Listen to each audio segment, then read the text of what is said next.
Halo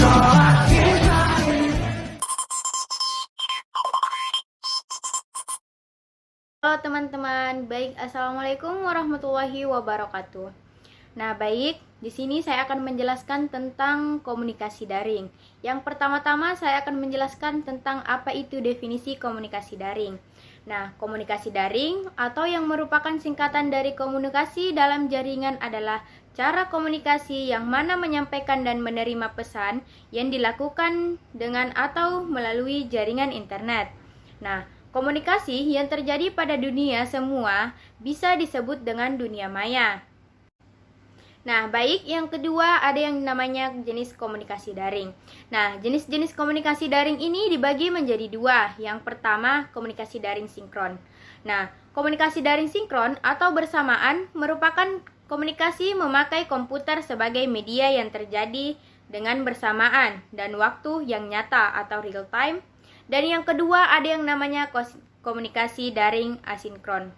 Nah, komunikasi dalam jaringan asinkron atau tidak bersamaan merupakan komunikasi memakai perangkat komputer atau perangkat lain yang dijalankan secara tunda, seperti suatu forum, email, rekaman simulasi visual, membaca dan menulis dokumen dalam jaringan melalui World Wide Web atau WWW.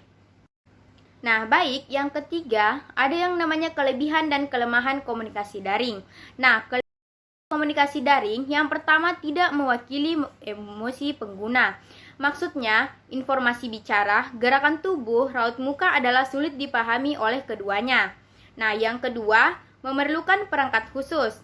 Nah, dalam pemakaiannya, komunikasi daring harus ada yang namanya perangkat hardware atau software.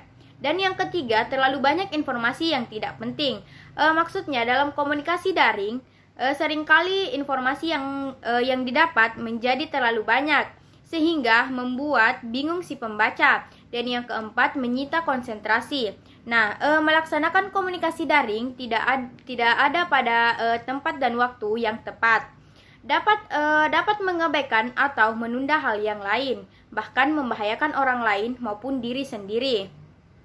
Nah, baik, selanjutnya kelebihan dalam komunikasi daring. Nah, yang pertama ada yang namanya dapat dilakukan di mana saja dan kapan saja. Maksudnya di sini dengan berkomunikasi dalam jaringan atau daring, setiap user dapat melakukan komunikasi di mana saja dan kapanpun dia mau dan di mana saja. Nah, dengan syarat terhubung dengan koneksi jaringan atau saluran internet dan memiliki komponen pendukung yang cukup. Yang kedua, efisiensi waktu. Maksudnya, komunikasi dapat kita lakukan secara cepat tanpa harus membuang waktu. Nah, pesan yang Anda kirim dapat terkirim dalam waktu cepat atau dalam beberapa detik, walaupun kedua pihak saling berjauhan. Yang ketiga, efisiensi biaya. Maksudnya di sini berbeda halnya dengan komunikasi konvensional. Komunikasi daring tidak memakai pihak yang berkomunikasi untuk bertemu secara langsung atau bertatap muka secara langsung. Nah, hal ini biasanya menghemat biaya transportasi. Dan yang keempat, terintegrasi dengan layanan TIK lainnya.